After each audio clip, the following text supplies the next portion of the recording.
Weekly Spooky is brought to you by our generous supporters on Patreon. Get access to exclusive podcasts, videos, and more for as little as $1 a month when you go to WeeklySpooky.com and click on the Patreon link.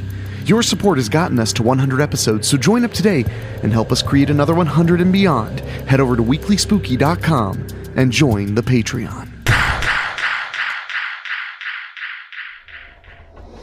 What's that? You want to be scared? Come with me.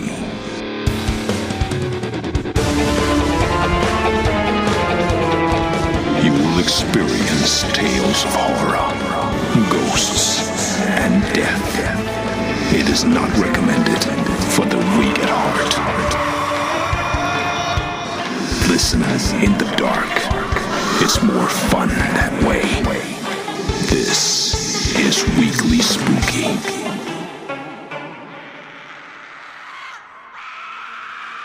Hello, my friends.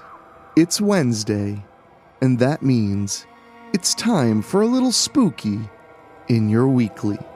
I'm your host and narrator, Henrik Kuto, and I hope you had a great Halloween season. I know I did. We handed out lots of candy and other treats to the kids of the neighborhood as they terrorized us. Just the way the holiday's supposed to go. And a huge thank you to those who are sticking with us past the Halloween season. We're happy to bring you a little taste of Halloween every single week of the year, and we have some big surprises coming all the way up till New Year's, so be sure to stick around. And if you've been enjoying the show, please take a moment to subscribe on your favorite podcast app. And while you're there, drop us a little rating. It really helps because you have lots of terrifying horror content options. But you chose us, and we appreciate it. And your rating might be the difference between somebody passing us up or joining in on the fun.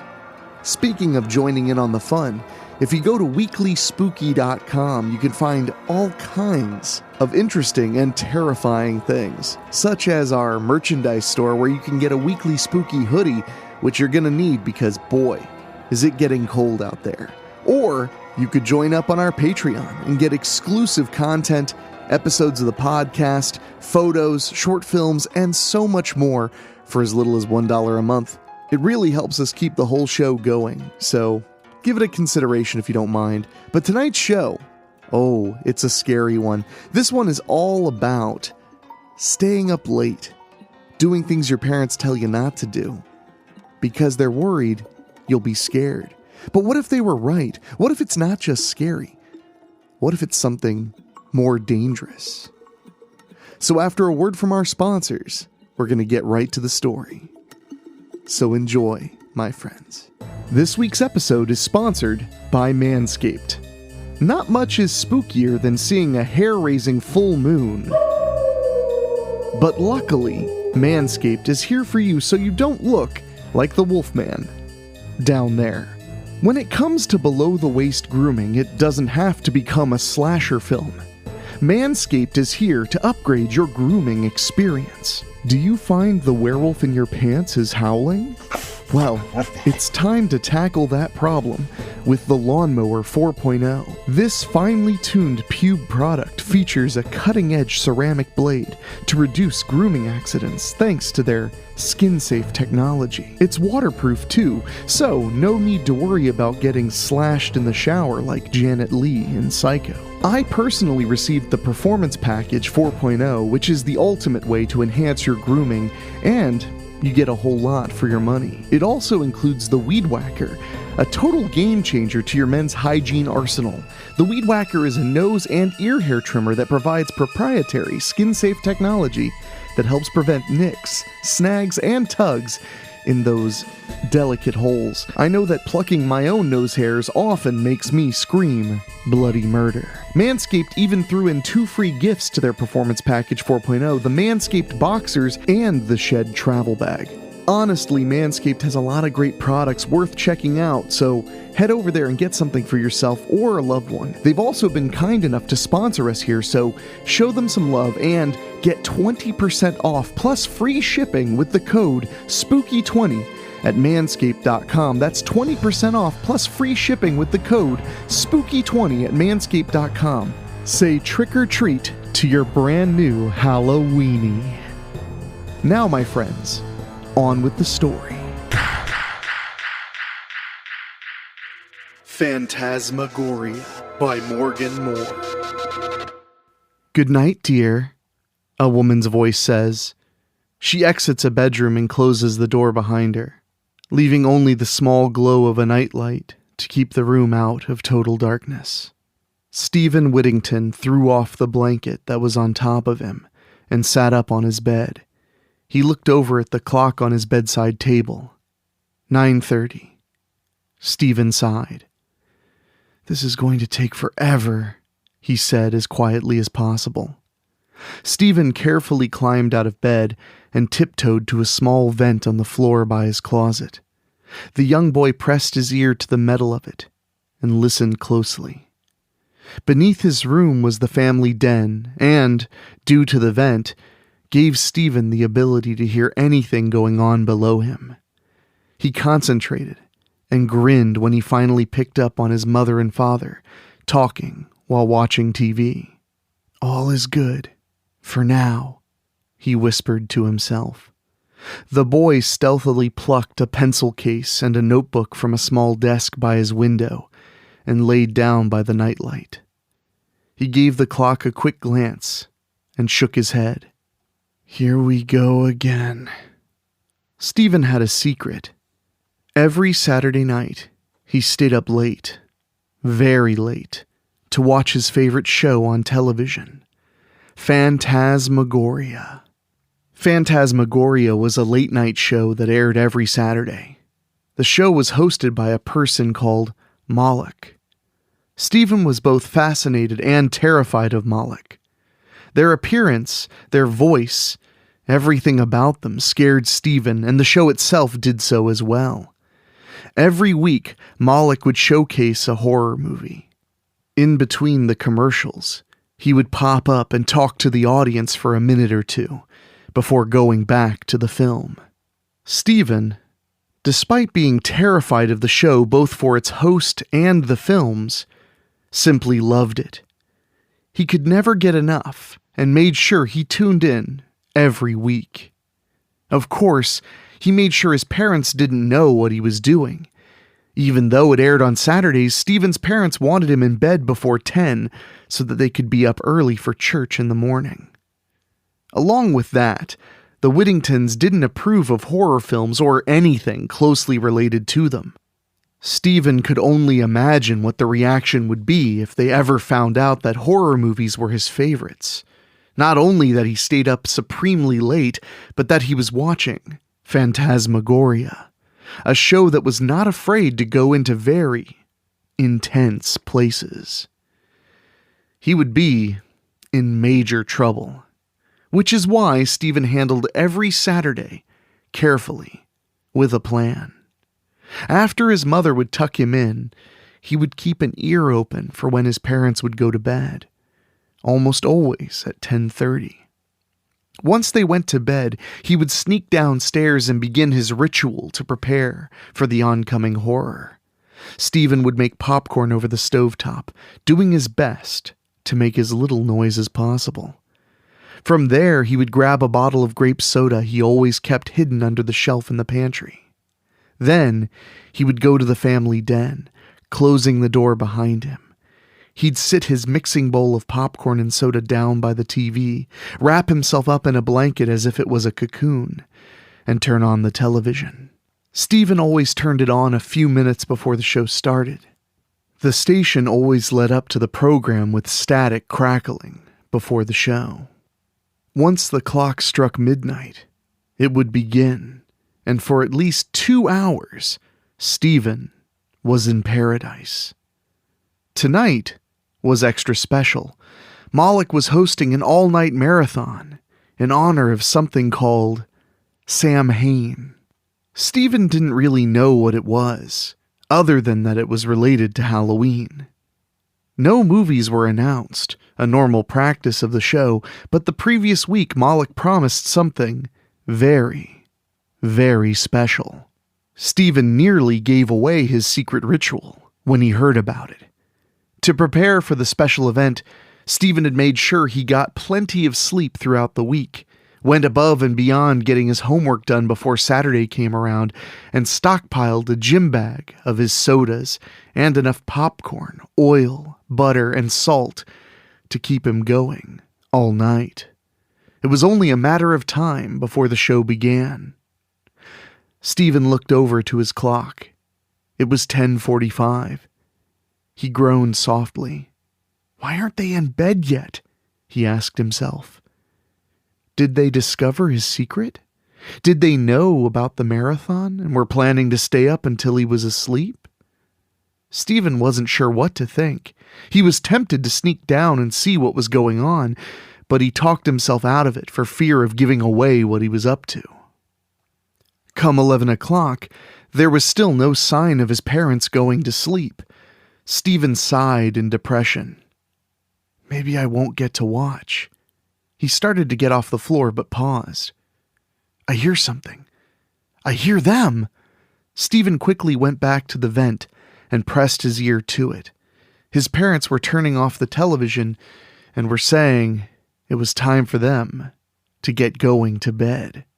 Yes! Stephen had to fight to hold the excitement from spilling out. He would be cutting it close on time, but he could make it work. Stephen tiptoed to his door and listened. Footsteps echoed from below and grew louder as the Whittingtons ascended the stairs. I'm going to check on Stephen real quick before we go to bed, Mrs. Whittington said. Not a bad idea. He's been so sleepy today. I wonder why, Mr. Whittington replied. Stephen's eyes widened.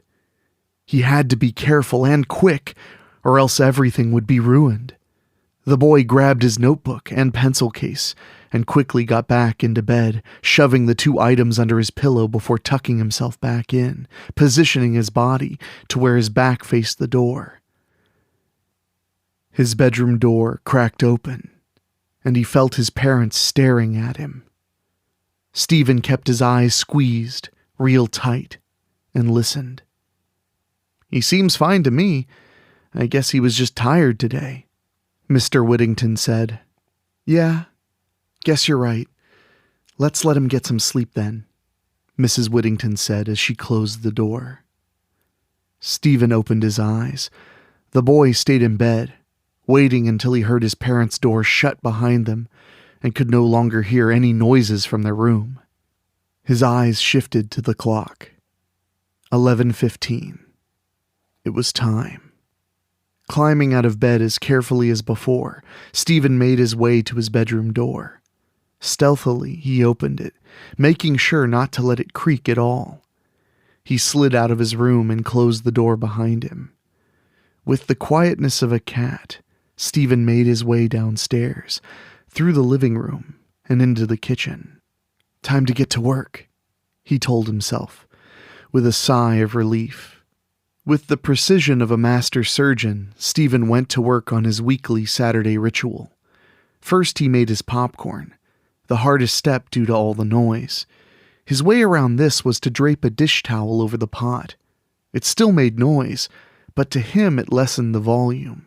While the popcorn went on popping, the boy unearthed his beverages from the pantry and carried them into the family den. When he returned to the kitchen, he plucked a large bowl from a cabinet and emptied the overflowing pot of popcorn into it. He drizzled butter topping and salt onto it all and did his best to mix it all for ideal results. Bowl of popcorn in hand, he once more made his way to the family den after turning off the kitchen light. Stephen sat it down next to the sodas in front of the television. Next, he closed the door behind him. He glanced at the clock hanging by a bookcase and smiled. 11:55. It was close, but he managed to pull it off. Stephen grabbed a blanket and plopped down in front of the television and turned it on. As static filled the screen, he wrapped himself up. The boy couldn't help but grin as he waited for what was sure to be the time of his life. 11:59 hit, and the screen went black, as was tradition. Stephen held his breath in anticipation, not daring to move as he counted down the seconds. The clock struck midnight, and right on cue, the opening vignette of the show started. A smile wide as a billboard formed on Stephen's face as he went on the ride that was the opening package, ending on the logo of the show. The screen went pitch black, and a moment later, the familiar voice of Moloch came through the television. "I am the god of nightmares, and I welcome you to the show that relishes and showcases the best of those nightmares. My name is Moloch, and this is Phantasmagoria."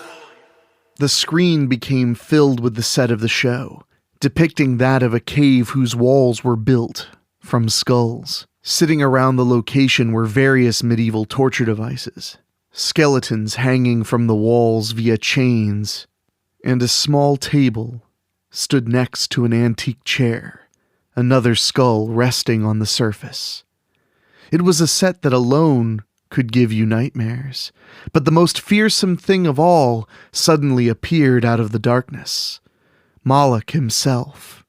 His hair was dark as the night sky. His body was all black with only his hair and face showing.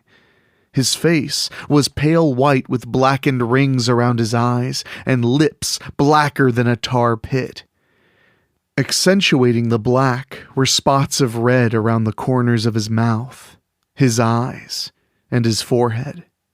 To many, including Stephen, he was the textbook image of a demonic being. And Stephen loved it. "This is a special evening, my creatures of the night, for tonight I will be showing movies all night long. That is right, my children, we will not stop until the morning light appears. I selected our lineup with extra special thought for the evening, and while I won't give away all of the titles, I can guarantee they'll leave you screaming in terror and screaming for more.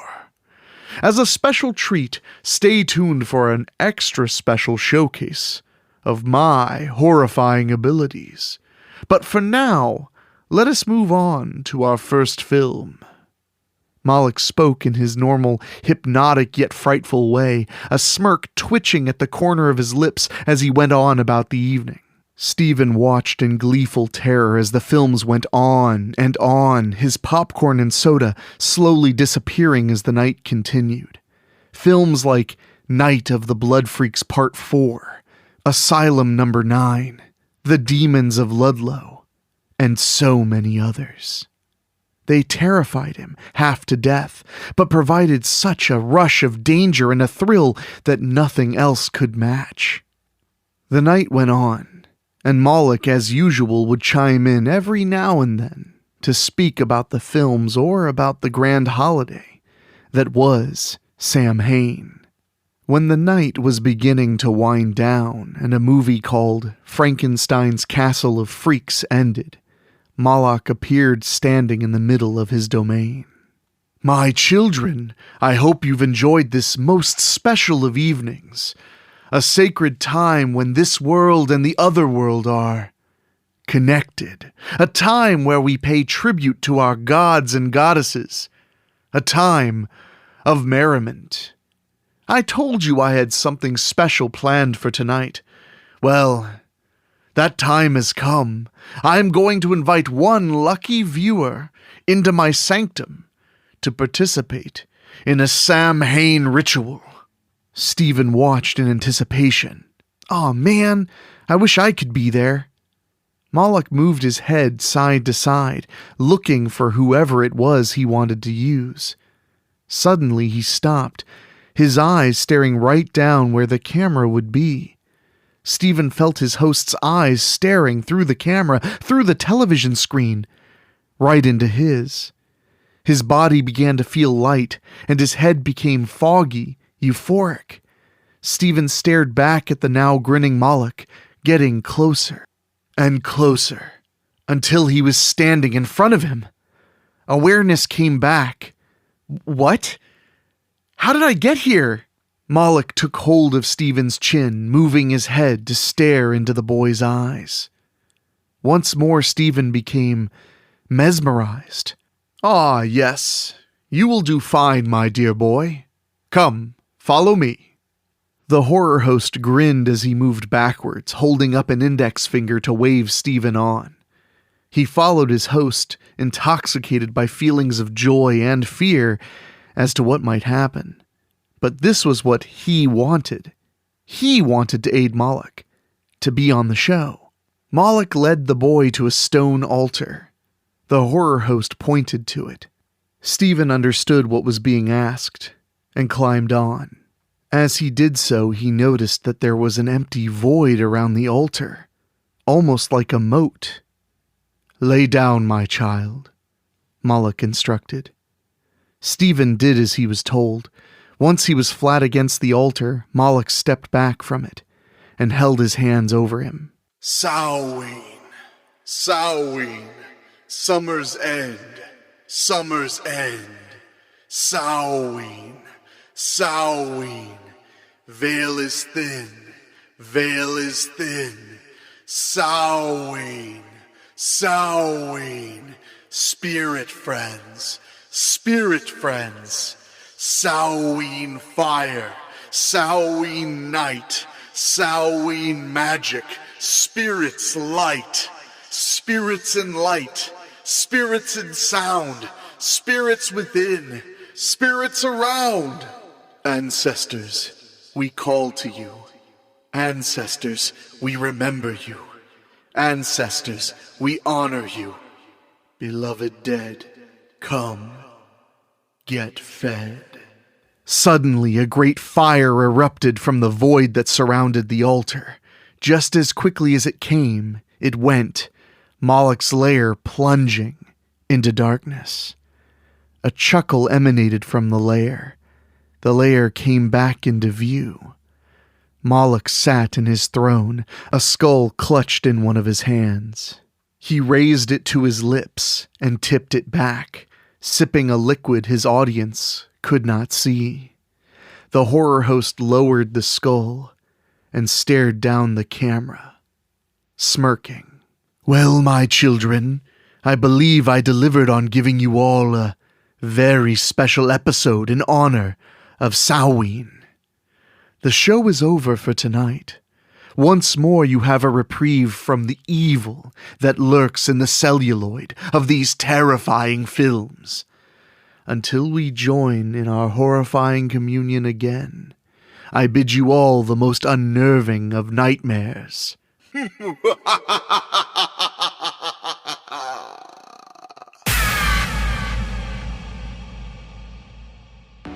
We at Weekly Spooky would like to assure you we'll never make you a part of any non-consensual human sacrifice.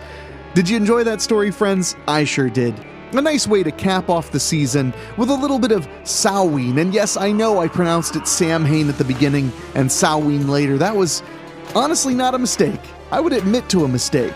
No, I wanted to kind of pronounce it the English way and then adapt and head towards the true Celtic way. I hope you enjoyed that one, my friends. It got me all nostalgic about staying up late on Sunday nights and watching Dr. Creep on my own local television here in sunny Dayton, Ohio. Speaking of sunny Dayton, Ohio, we had a great time handing out candy for Trick or Treat. It was a lot of fun seeing the kids in costumes, and I'm really loving how my neighborhood is really filling out with kids. And of course, Halloween is for us old fogies, but also the children as well, I guess.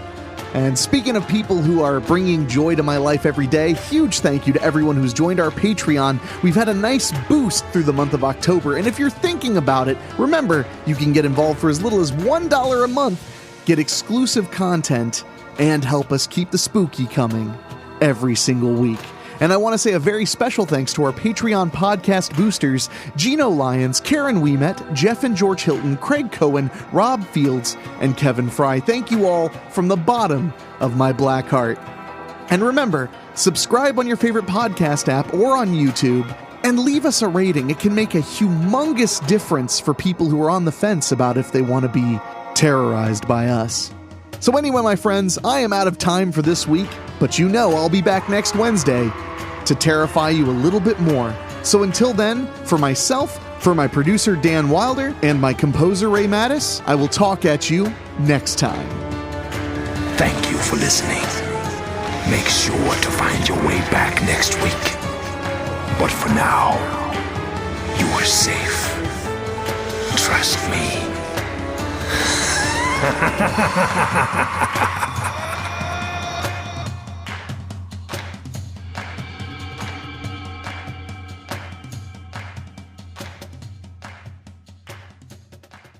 This week's episode was sponsored by Manscaped. Not much is spookier than seeing a hair-raising full moon. But luckily, Manscaped is here for you so you don't look like the Wolfman down there. When it comes to below-the-waist grooming, it doesn't have to become a slasher film. Manscaped is here to upgrade your grooming experience. Join 2 million men worldwide in a grooming revolution by going to manscaped.com for 20% off plus free shipping with our code SPOOKY20. Do you find the werewolf in your pants is howling? Well, it's time to tackle that problem with the Lawnmower 4.0. This finely tuned pube product features a cutting-edge ceramic blade to reduce grooming accidents thanks to their skin-safe technology. And did I mention, it's waterproof too, so no need to worry about getting slashed in the shower like Janet Leigh in Psycho. Manscaped also makes sure you're smelling fresh with their refined body wash. Gentlemen, the ladies love their signature scent, so don't scare them away with anything else. I personally received the Performance Package 4.0, which is the ultimate way to enhance your grooming, and you get a whole lot for your money. It also includes the Weed Whacker, a total game changer to your men's hygiene arsenal. The Weed Whacker is a nose and ear hair trimmer that provides proprietary skin-safe technology that helps prevent nicks, snags, and tugs in those delicate holes. I know that plucking my own nose hairs often makes me scream bloody murder. Their Crop Preserver Ball Deodorant and Crop Reviver Ball Toner will make sure your pumpkins stay fresh. But don't let the humorous names fool you. These work great and they smell fantastic. Manscaped even threw in 2 free gifts to their Performance Package 4.0, the Manscaped Boxers and the Shed Travel Bag. Honestly, Manscaped has a ton of other game-changing products on their website, so be sure to check it out. They've also been kind enough to sponsor us here, so show them some love and get 20% off plus free shipping with the code SPOOKY20 at manscaped.com. That's 20% off plus free shipping with the code SPOOKY20 at manscaped.com. So treat yourself or that hairy, scary man in your life. Say trick or treat to your brand new Halloweenie. Thank you for listening. See you next week.